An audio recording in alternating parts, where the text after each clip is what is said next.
J'espère que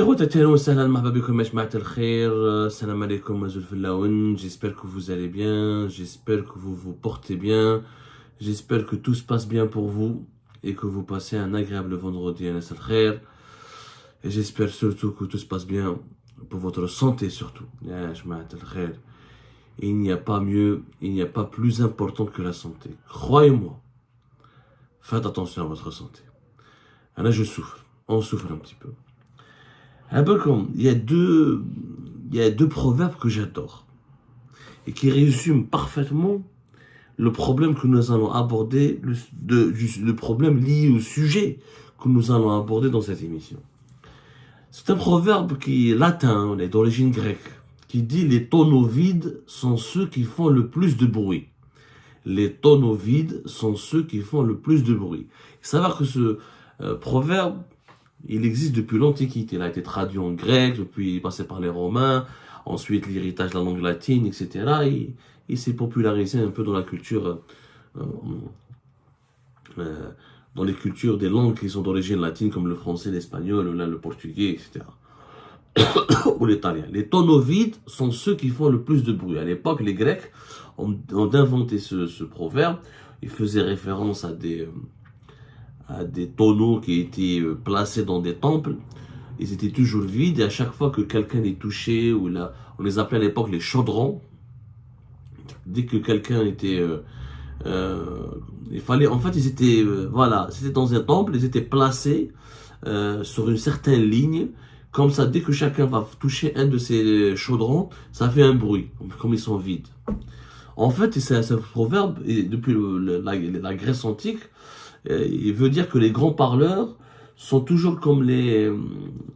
ils disent toujours des choses, mais ils appliquent jamais ce qu'ils disent. C'est des beaux parleurs, les grands parleurs sont comme les vases vides, qui résonnent plus que les pleins. C'est-à-dire,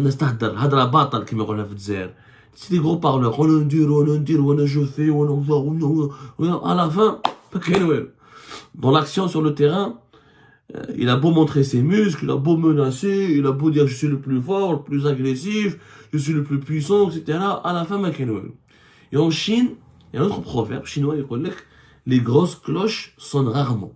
Les grosses cloches sonnent rarement pour dire les Chinois, celui qui est vraiment capable, celui qui est dans l'action, qui est dans l'entreprise, qui est dans la démonstration, il ne parle pas, il agit directement. Il passe pas son temps à faire des promesses, à parler, à communiquer, à parler comme un perroquet. Malheureusement, ces deux proverbes s'appliquent sur le régime algérien concernant nos relations avec les Émirats et l'Arabie Saoudite, notamment, et avec les monarchies du Golfe. Vous avez bien vu le 30 mars 2024 comment Abdelmajid Tebboune a été méprisant à l'égard des Émirats, comme il leur a dit, voilà, si vous êtes capable, l'Algérie c'est le pays de 5 millions et quelques de shahids, qui ont donné leur vie pour libérer le pays du colonialisme français. Si vous voulez vraiment, si vous voulez provoquer l'Algérie, si vous voulez menacer l'Algérie, allez-y, foncez, osez. Sans les nommer toujours, hein, il n'a jamais nommé parce que le Tebboune, il n'y a aucun dirigeant algérien n'a eu le courage. C'est quand même une situation inédite. Depuis l'indépendance du pays, nous n'avons jamais connu des dirigeants qui n'ont pas le courage et l'audace de nommer un adversaire ou un détracteur. De l'époque de Bouteflika, de l'époque de Bembella jusqu'à l'époque de Bouteflika, on n'a jamais eu des dirigeants qui étaient aussi peureux, qui s'attaquaient à un pays à travers des allusions, à travers des articles de presse, à travers des rumeurs sur les réseaux sociaux, à travers des non-dits, à travers des évocations indirectes. Jamais, ni Moubedi, ni Bembella, ni Chedli, ni Bouteflika, ni Zerouel, personne n'a fait ça. Personne n'a fait ça auparavant dans l'histoire de l'Algérie. L'Algérie, elle a toujours eu des positions fermes quand elles se sont menacées ou quand elles sentent qu'elle a un problème avec un pays. Elle le désigne, elle lui parle, elle l'affronte, elle le confronte. Mais nous n'avons jamais vu des positions algériennes basées sur des allusions, des évocations indirectes, sur les réseaux sociaux, sur les attaques médiatiques. Il n'a pas nommé les Émirats, tout le monde a compris de quoi il s'agissait. Pays arabe frère, كيكتبون في رمضان ندعو لهم يهدوهم الله يهديهم وراهم يخلطونا ils menacent nos intérêts et nous avons des preuves ils sèment la zizanie ils vont au Soudan et en Libye ou à la Belgique de graves accusations, mais il y a un discours tout simplement irrationnel qui mêle la rumeur à la grave accusation, sans aucune preuve. Et d'ailleurs, 2 jours plus tard, ou 24 heures plus tard, un ancien ministre des Affaires étrangères émirati lui a répondu, comme la réponse très éloquente du ministre des Affaires étrangères émirati, de l'ancien ministre des Affaires étrangères émirati, qui n'est allé à un sujet.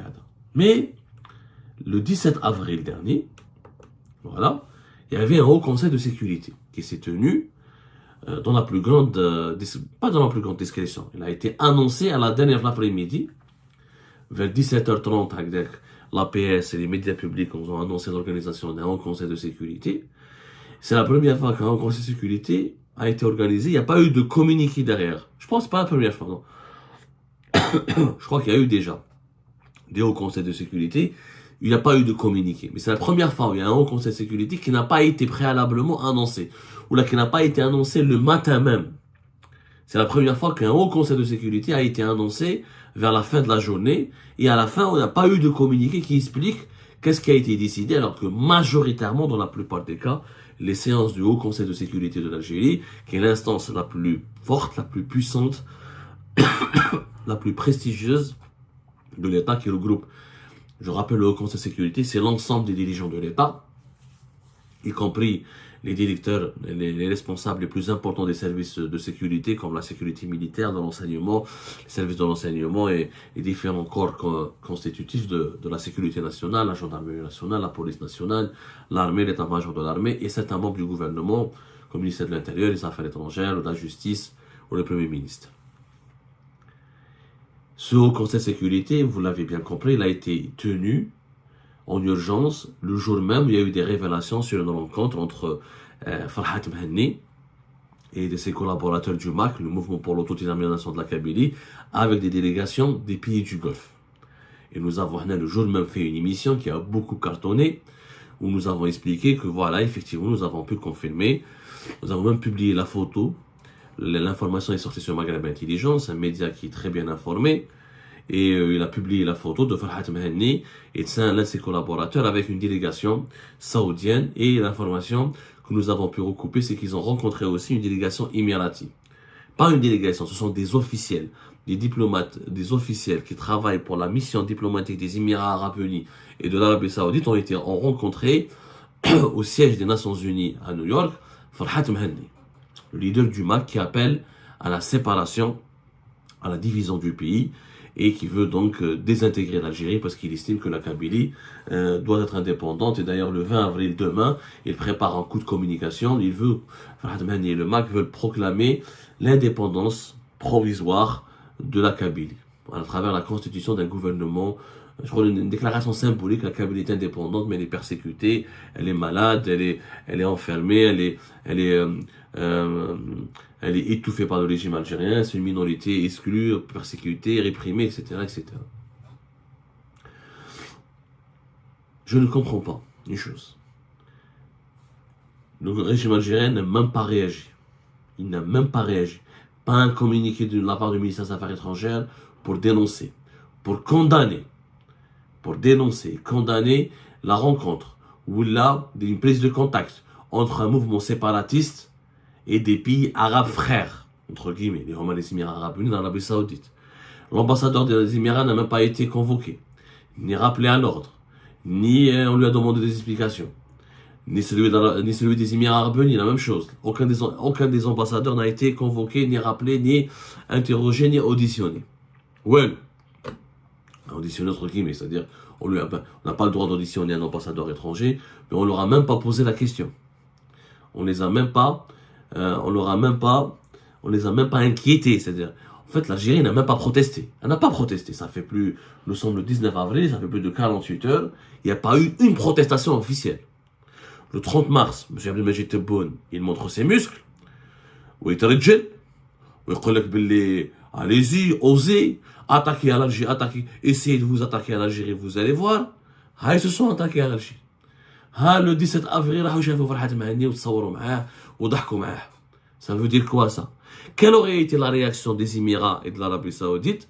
C'est des diplomates algériens, ou là des officiels de la mission diplomatique algérienne à New York, ont rencontré les représentants d'un mouvement de séparatistes qui demandent la cession d'une région des Émirats, ou d'une région entière, et qui la Kabylie, c'est pas n'importe quoi en Algérie, c'est pratiquement l'un des poumons de l'Algérie, d'une cession d'une région stratégique de l'Arabie Saoudite. Quelle aurait été la réaction? Imaginez, c'est les Algériens, ce sont des dirigeants algériens, ou là des diplomates algériens qui ont rencontré des représentants d'un mouvement séparatiste saoudien qui appelle à la division d'Arabie Saoudite ou là des Émirats Arabes Unis. Vous allez voir où j'y sera. Il dit un scandale. Il dit le plus grand scandale de l'histoire. Il y a les protestations. Il dit qu'il m'a fait Alger tantano. Ils vont protester, ils vont condamner, ils vont même rompre les relations avec l'Algérie. Chez eux, mais la bouche, l'unité nationale, mais la bouche, roh l'Arabie Saoudite, roh aux Émirats, je veux diviser, je veux que les chiites, il y a une minorité en Arabie Saoudite, c'est les chiites. Va dire en Arabie Saoudite, je veux que les chiites fondent un État à part. Je veux pas que les chiites soient dans... je soutiens la création d'un État chiite à part en Arabie Saoudite. Tu vas voir comment tu vas te traiter. Tu vas voir ce que tu vas recevoir comme gifle, comme menace, comme coup de pied au cul, comme réprimande, tu vas voir comment les Saoudiens vont réagir. Les Émirats et tu leur dis, ah ouais, je suis pas d'accord avec votre unité fédérale. Je préfère que Dubaï soit indépendant par rapport aux Émirats, où là je demande que un territoire précis, celui à côté de Oman, soit indépendant, ne soit pas avec c'est une minorité, il faut pas qu'il soit avec vous. Vous allez voir comment vous allez être traités. Vous allez voir comment les Émirats Arabes Unis vont réagir. Vous allez voir.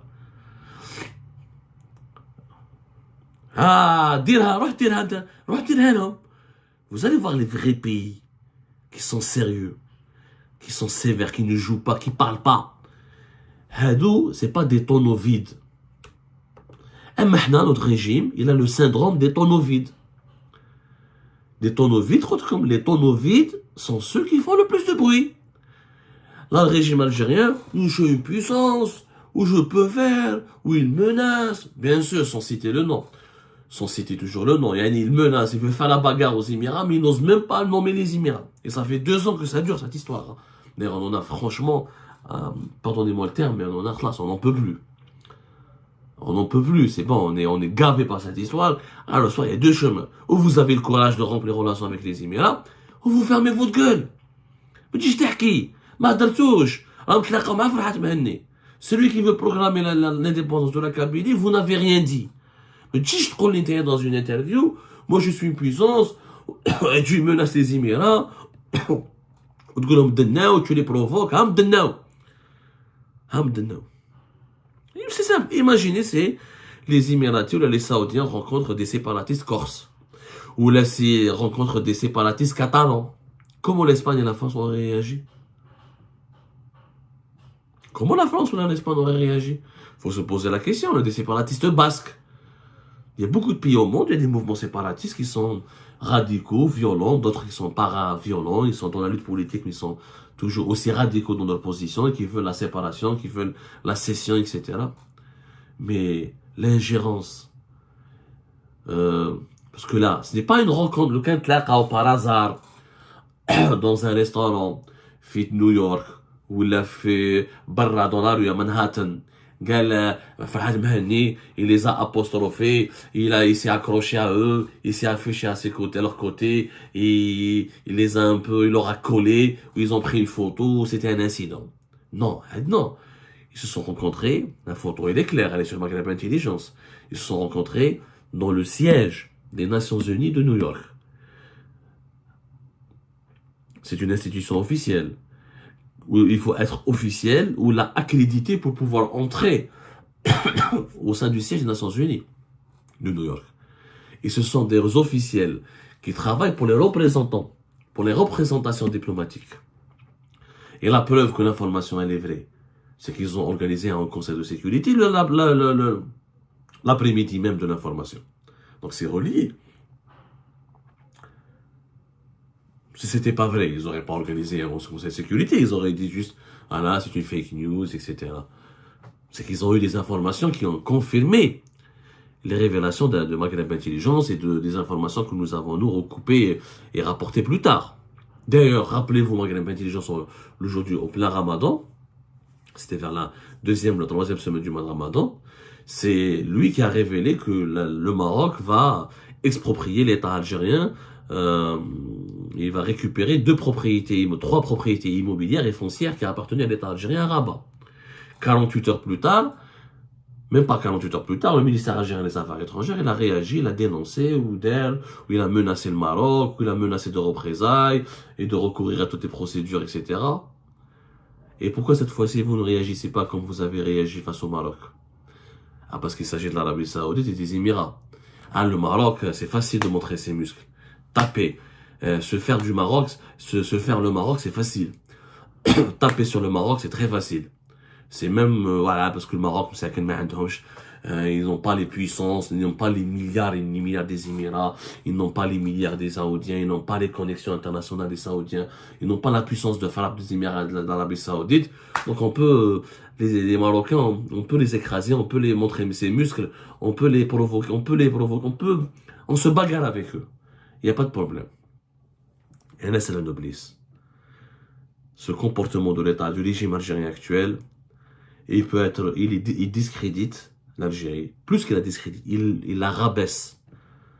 Quand tu rentres dans des querelles avec des pays importants de la région, comme l'Arabie Saoudite et les Émirats, surtout les Émirats, et qui ont un certain prestige, qu'on le veuille ou non, une certaine puissance, qu'on le veuille ou non, économique, financière, diplomatique, si tu n'es pas capable de mener ce combat, si tu n'es pas capable de gagner ta bagarre, et si tu n'as pas les atouts pour neutraliser ton adversaire, tu pars pas, ne te lance pas dans ce combat-là. Si tu es une fourmi, tu vas pas provoquer un éléphant. Si tu as peur dès le départ de le nommer, de le désigner, de le sanctionner, de revoir tes relations avec lui, de lui réclamer des comptes, alors pourquoi tu fais des provocations, les médias, les interviews, tu le provoques, j'ai des atouts, c'est toi qui fais ceci, tu menaces, tu finances le Maroc, tu fais ceci, tu fais cela, sans ailleurs montrer les preuves. Sans jamais montrer des preuves jusqu'à maintenant, je l'ai toujours dit, je soutiendrai à 100%. Et je soutiendrai et j'appellerai tous les Algériens à aller manifester devant l'ambassade des Émirats Arabes Unis. Et pour demander l'expulsion de l'ambassadeur émirati, si les dirigeants algériens me sortent une preuve, les Émirats Arabes Unis complotent ou la menacent la sécurité nationale de notre pays. Mais si tu es un président de la République et tu les accuses d'avoir orchestré des manœuvres hostiles, à la fois janvier 2024, c'était en plein au Conseil de sécurité nationale, et le 30 mars 2024, c'était lors d'une interview, d'une prise de parole publique. Si tu dis avoir des preuves et des faits avérés, qu'est-ce que tu attends pour protéger ton pays? Qu'est-ce que tu attends pour expulser l'ambassadeur émirati? Qu'est-ce que tu attends pour rompre les relations? Je crois que le régime algérien, il est fort uniquement pour montrer ses muscles face au Maroc, au Mali, au Niger. Mais par rapport et vis-à-vis de certains pays, il reste un tonneau vide. Et les tonneaux vides font toujours le plus de bruit. Rappelez-vous, comme disent les Chinois, les grosses cloches sonnent rarement. Ce n'est pas de cette... L'Algérie n'est pas... L'Algérie n'est pas en sécurité avec ses dirigeants. L'Algérie a besoin d'un changement urgent. Nous avons besoin de retrouver des leaders charismatiques qui n'ont pas peur d'affronter, de se confronter, de défier, de parler ouvertement et de s'adresser directement à celles et ceux qui menacent notre pays ou là qui pourraient le déstabiliser. Les dirigeants actuels manquent de courage, de lucidité et clairement de capacité pour défendre notre patrie. Et encore une fois, l'épisode du MAC avec les représentants officiels des appareils diplomatiques des pays du Golfe le démontre plus que amplement. Et c'est pour ça qu'il faut un changement réel, sérieux, parce que la sécurité nationale, c'est quelque chose d'extrêmement précieux que nous ne pouvons pas nous permettre de perdre. On ne peut pas se permettre de jouer avec la sécurité nationale. Franchement, on ne peut pas se permettre de jouer avec ça. Rabbi Jibel Khair, que Dieu protège notre pays.